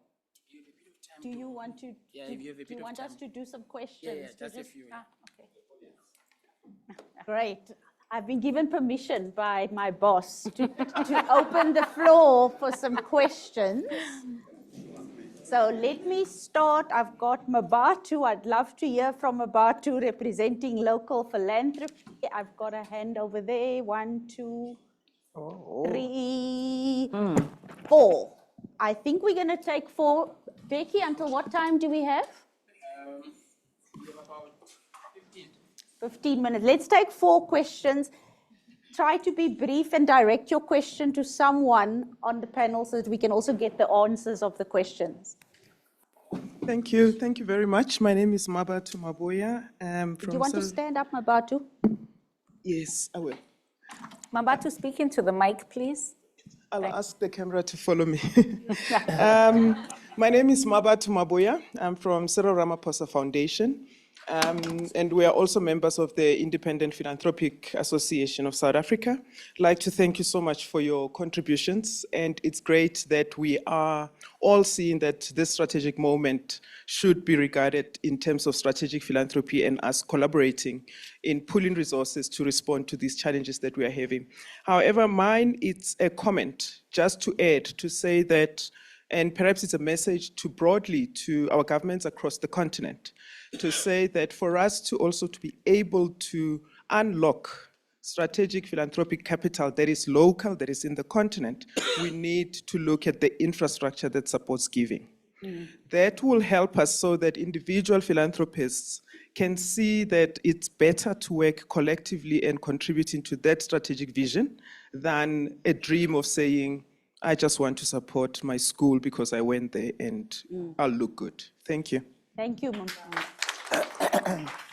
You go over to that side. Please introduce yourself and then you can Where is that? pose your question.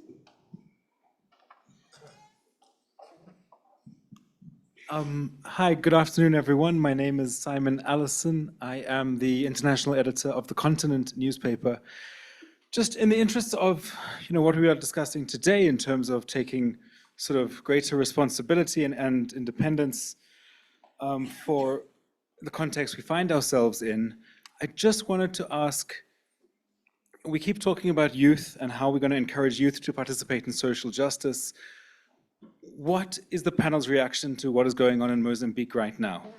Venancio Mandlane, 2 of his supporters were killed last week. He was tear gassed today. We know the situation, but what is that saying to the youth who are trying to change things? And how do we incorporate that into our sort of sustainable development goals?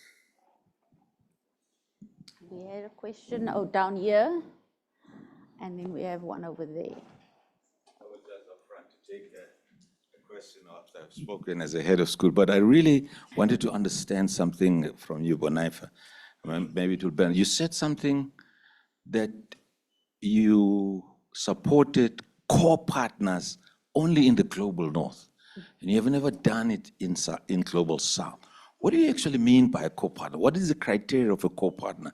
So that as we leave here, we can understand it and probably think about how to structure. Yes. Then we had over there with a white shirt on. Okay, both. We'll take both.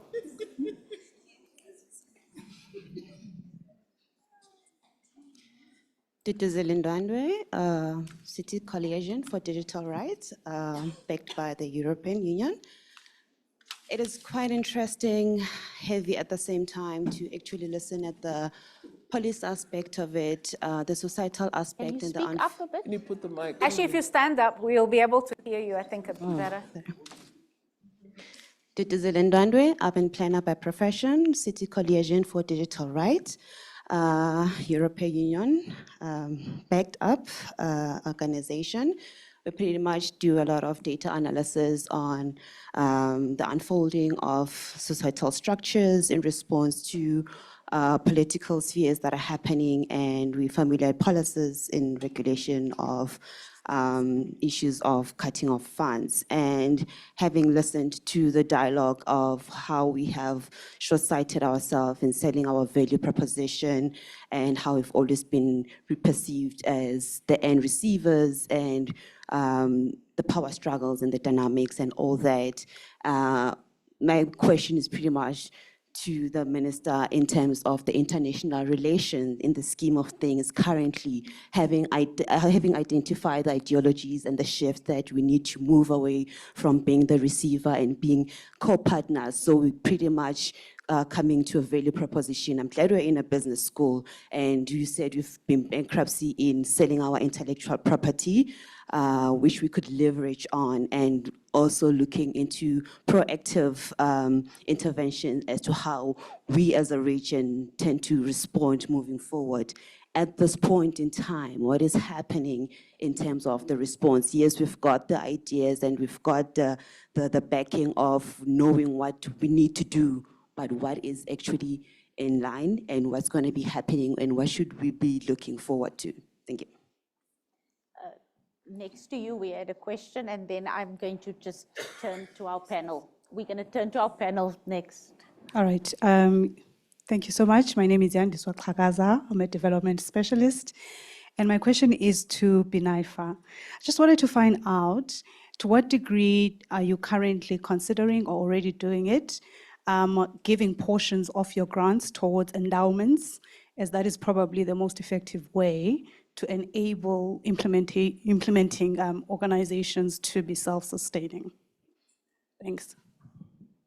Thank you. I'm going to see if we have time for the second round. For now, I'm going to just open up. We had a question around Mozambique, how we're responding to the current situation. We had Mabatu's comment around the infrastructure for local philanthropy. We had a very specific question to you, Binaifer, Yes. around the global Endowments. south Yes, and, I got it. and endowments. So I can come in about Mozambique. When I arrived and Becky was greeting me and says, how are you? I said, I'm fine except what is happening in Mozambique. I don't think I am in a position to come to give you a clear response to what you are asking. What I can say is that what's happening in Mozambique is a tragedy. It's something which I never thought in my life of almost 8 decades that we will end up in that kind of a situation. I never imagined. It is still, for me, it is still like it is a nightmare that I will wake up one day and I say, no, it's not happening. If you like, I can speak to you after this outside. But your question was, what do we do with young people? In Mozambique, as we speak, there are organizations who are trying exactly to work with and for young people. But of course, for the dimension of the crisis, it's not enough. It has not been sufficient to give space for young people, I mean, to get work, to get training, and to be able to start their own business. But more importantly is the changing of the system itself as it is. Because this is what young people want. They want the system to change, but they want also I mean, these very basic things of having a job, having training, having a future to look up to. So it is just to say, for some of my friends will say, what is happening in Mozambique? And usually I say, I don't want to talk about it because it's too heavy and it's very, very complex, and it's nothing of what I could have expected that it could happen there. But when we leave, after we have finished, if you like, we can talk. We can talk, yeah. I think that there are many things happening that affect young people that are really terrible. Just 2 days ago, I learned from a colleague at Columbia University, they've suddenly had $400 million withdrawn. What does that say? It means the government wants Columbia University to say what the government wants, and for students not to support struggles elsewhere. This is wrong for higher education to be treated in that way. And it's not just happening at Columbia, it's happening with Edinburgh University in Scotland. Some of it happened here. You can't wear certain colors and so on. So I think there's a crisis of democracy worldwide, a crisis of freedom of expression that we need to be very concerned about. And part of the response has to be to devote greater efforts to rooting democracy and democratic practices in our societies. Because I think sometimes we're wrong to have the view that opposition is always correct and majority is always wrong. There's a point at which democracy should reign, but there are also electoral institutes, that commissions that do their work very badly. So rooting democracy, building strong democratic institutions, having frameworks of law that advance justice and freedoms are part of the work that I think we need to attend to. And what's interesting is that it's not merely in Africa or the South, it's throughout the world, as we can see today. So we should be worried about the globe and the direction in which it is going. Then on the question that was posed to me, there is a great deal which I could speak to for what we're doing in South Africa, where we are trying to promote greater research and innovation.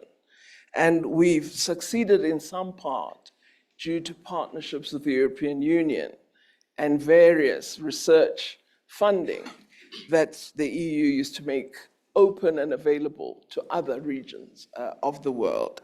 That has supported us in building institutional capacity, particularly in intellectual property registration in our universities, where we used to have a very weak capacity. We now have a much stronger capacity. We also have strengthened our ability to invest in innovation, because part of our problem was that we had researchers doing really good research work, but then there was nobody funding because the ecosystem wasn't there as it is in Finland, Norway, and elsewhere. So some work has been done to build that capacity, and we can see with the performance of institutions such as the CSIR that there is this capacity increasingly available in our country, but much more needs to happen. I think we've become better at IP management in the sciences. I think less able in the arts and humanities field. We need to build greater ability there. But the relationship between ourselves and the European Union in this area has actually been a very positive one. So just on youth. Oh, and I'm no longer a minister. So I think we've talked a lot today about imagination, but we haven't mentioned courage. And I think this work really requires a level of courage and bravery to do it. And we're seeing remarkable courage being demonstrated by young people across the globe. And I think in whatever way we can support that, I think it's important. The suppression of freedom of speech on Columbia's campus was followed by the arrest of a student who had been involved in the demonstrations, who had residency in the US, who was taken by immigration officials and put in detention. And it's being challenged now. So as somebody wrote, Colombia now has a political prisoner in the United States who's been essentially abducted and put in detention. So I think these are serious risks that people are taking to speak on principle. So to the more mundane, how do you become a core partner? Core partner, basically what we're trying to do is move away from sort of standing programs that go in perpetuity, regardless of the changes around and that kind of stick in one sort of lane. What we're realizing is movements are organizing differently. They're organizing in intersectional ways. It's not enough to just fund the women's movement, or it's not enough to just fund the LGBT movement. We need a mix that allows for a weaving together of something global. And this set of partners, what we are looking at is, if you remove this group out of the ecosystem, or this movement, or whatever way it's organizing, are we going to lose something, either in a country or a region or globally? Is it filling some very important role that we would like to see, as opposed to having to build a program around it? And so it's a variety of different groups. And again, we're experimenting with this. This is something new for us. And the idea is to give these organizations exactly what you're saying, is a long runway, so that they can actually think about their work in ways that are not connected to performing to something, but actually that we just support them. And there's a team that looks at that, and then they coordinate with our teams that are working around programmatic goals, who are working in regions, etc. What was there's one other question. What was your question How do you again? move from NGO to sustainable? Endowments. Oh, endowments. Endowments generally, philanthropies don't like, and we are no exception. Although recently we spun out our Haiti Foundation with $20 million, and they got matching funds from Kellogg, which will now become their endowment. But that is the exception, not the rule. We used to have a lot of what we called national foundations, organizations that had local boards with local staff. We had it here in South Africa as well. And some of those we basically spun out with big amounts of funds, not necessarily endowment as such, but a big amount for them now to decide how they wanted to proceed. And it's interesting because we've spun out probably about 16, 17 of them over the years, and they pretty much all have survived. We didn't give them an endowment, but we made sure we gave them a generous kind of parting gift. And they've also found other donors, and most of them are in Eastern Europe, which is where we began. But Haiti, we just was the most recent one we did it. But generally, I find that philanthropies are loath to give endowments, in part because to get a really workable endowment, you have to give a very large amount. And so it's really, you have to really be convinced that this is the place that we want to invest a huge amount of money in. And universities especially, to invest in endowment in a university, I mean, the kinds of funds you need are so huge. So going back to the idea of higher education, it's just not possible. The Japanese for a while were funding universities with endowments, and then they stopped. But it does require a donor that's just committed to that. Thank you. Hi. Thank you, everyone. Thank you for participating, and thank you for answering questions.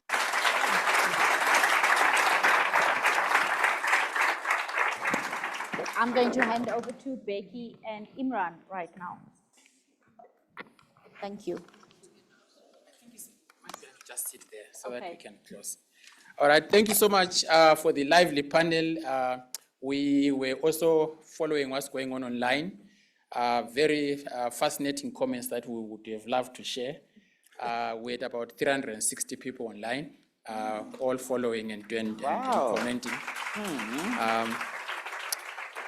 I know we have some students here who are doing our courses on philanthropy. So we have a course called African Gifting and another course called Resourcing African Philanthropy.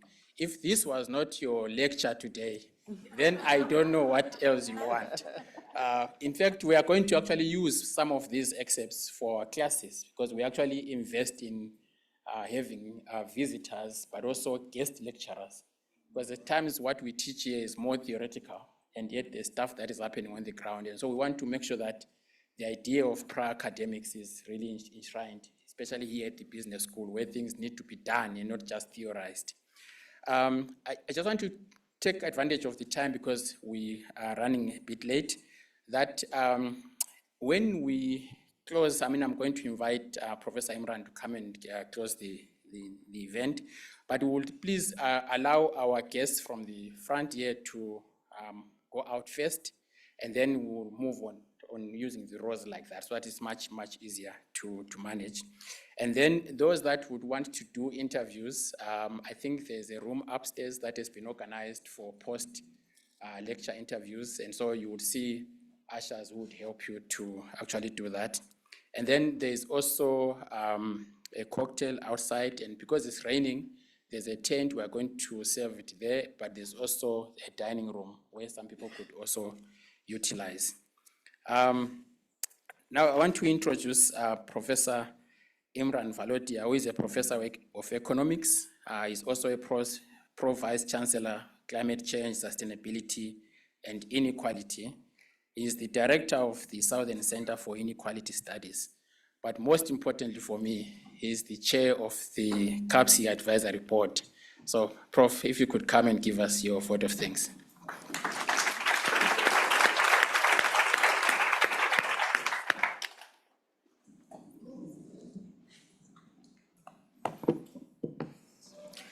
So my job's kind of really to say the thank yous, but I can't resist the temptation to just share two reflections, which I think are kind of important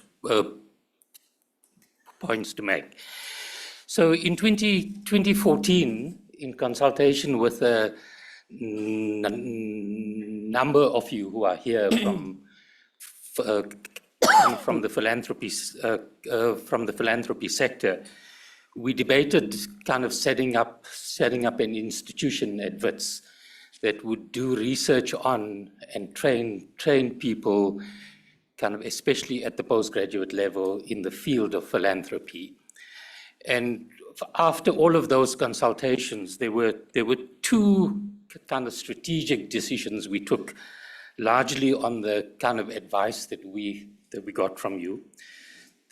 The first was that we felt if we were to set up such a center, that we should really kind of have it kind of inside a business school. And I think it was important for us to do that because we wanted to link the kind of issue of the production of wealth, which is traditionally what business schools do, with kind of questions of kind of solidarity, questions of kind of equality, and kind of how we use wealth, not just to create much more wealth, but to actually change patterns of wealth. And it was with that in mind that we took the decision to have CAPSI based here at the business school. The second strategic objective we had was to really kind of promote the idea of kind of African philanthropy, because I think we wanted to shift the narrative that all Africa does is to receive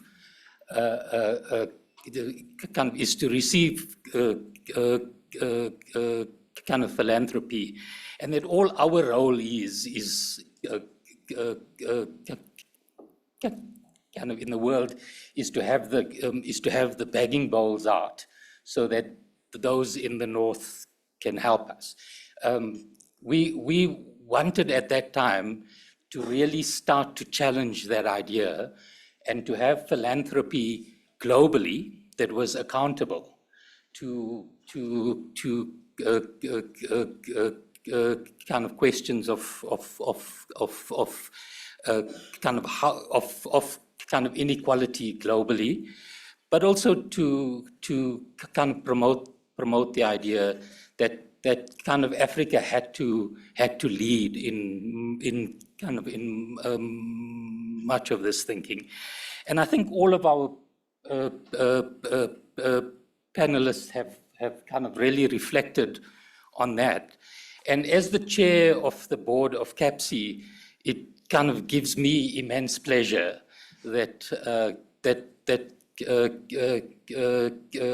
CAPSI is able to host events like this. And I want to acknowledge the leadership of Professor Moyo in doing that. The second kind of reflection is kind of something else that we discussed a lot, was this kind of question of how we make sense of the moment that we're in. And I think all of our panelists shared their thoughts with us on that. The kind of takeaway for me is that I think if we look back in our history and we kind of really look at all of the fantastic work that's been done in kind of academic research, also kind of outside of universities, kind of on the rise and fall of kind of hegemons that kind of rule the world, that it's kind of often the case that those hegemonic powers that kind of abuse their power start to become a lot more desperate and start to become a lot more irrational as the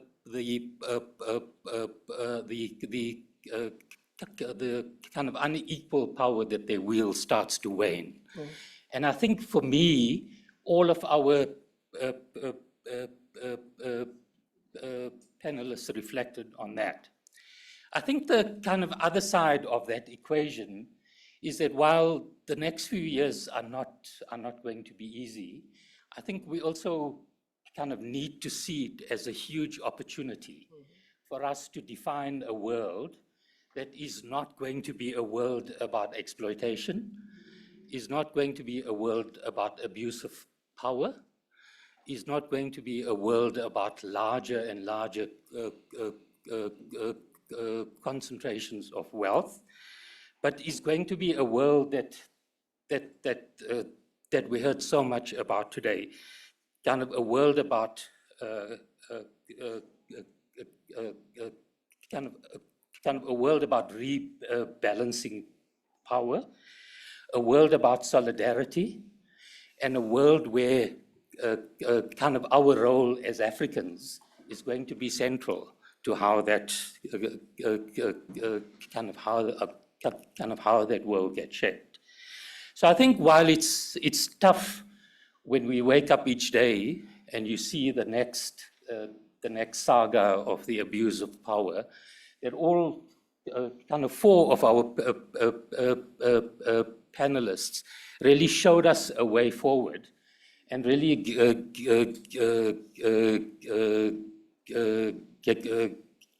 gave us a sense of hope about the future and kind of really highlighted all of our responsibilities in kind of ensuring that we have a fairer and a much more equitable world. So thank you to all four of you for that.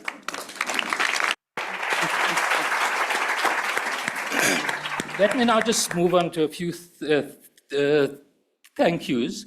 So I want to start with the leadership of the university, but I want to first highlight those who manage the governance of our university. So many of our institutions battle with kind of having the right governance systems in place. And I think every day we see this playing out across the world.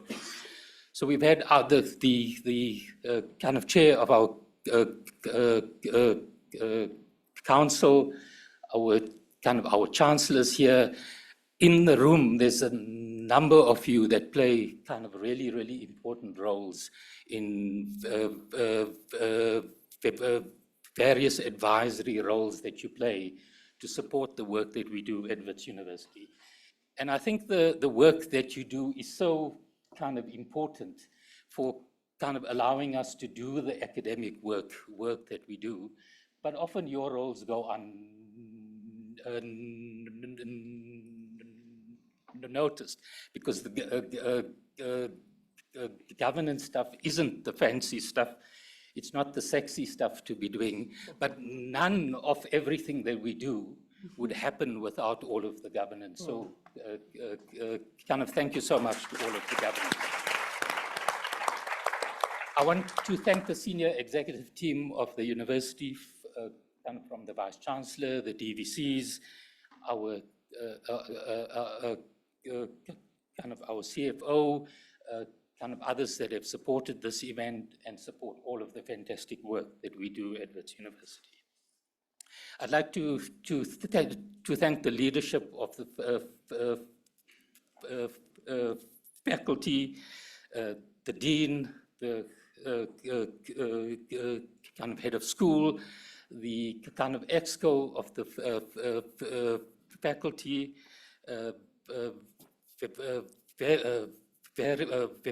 various structures in the Wits Business School for kind of all of the support that you provide to CAPSI.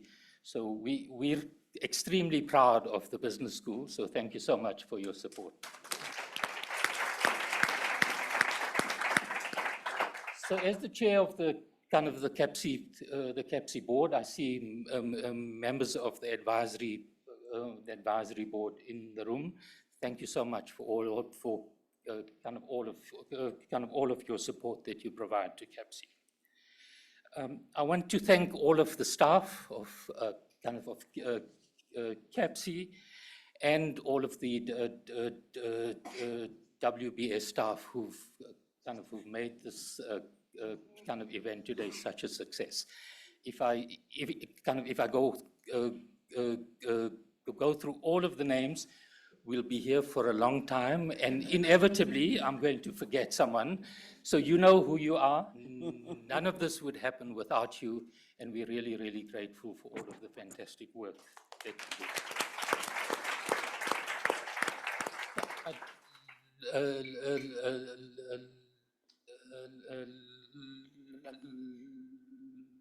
I'd like to thank the president of OSF, Binaifer.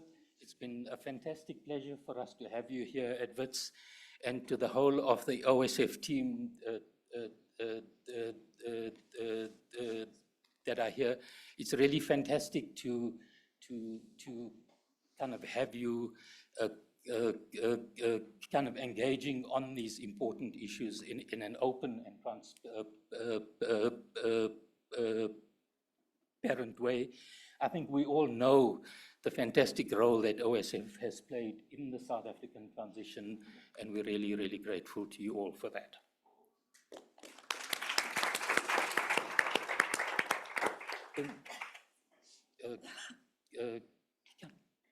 Kind of thank you so much to you,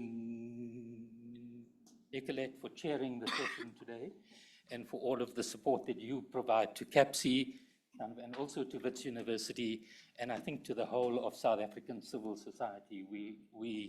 Your contribution has been outstanding. So thank you so much for that. So it's kind of not it's not every day that you can have a powerhouse panel like we have today.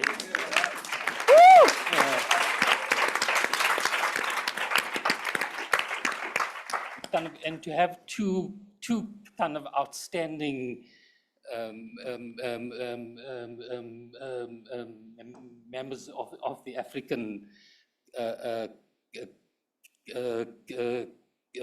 kind of leadership in one room on the same day, in one panel at the same time, is really kind of something special.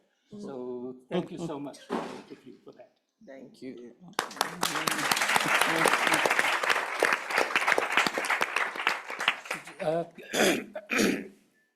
I'd like to close then by kind of thanking you all for being here. There's 300 of us online, and kind of this room is full. There's a room outside, kind of upstairs as well. I think it's been a fantastic event, and we're really, really grateful to all of you for attending. So I think it would be kind of appropriate for me to close then with a quote from kind of from the first president of democratic South Africa, and since Machel's here with us, I think for us to hear the words of President Mandela is really an appropriate way for us to close. So he said, as long as poverty and inequality persist in our world, none of us can truly rest. So with that, let me close the event. Thank you, everyone. I'll pass it back to Betty.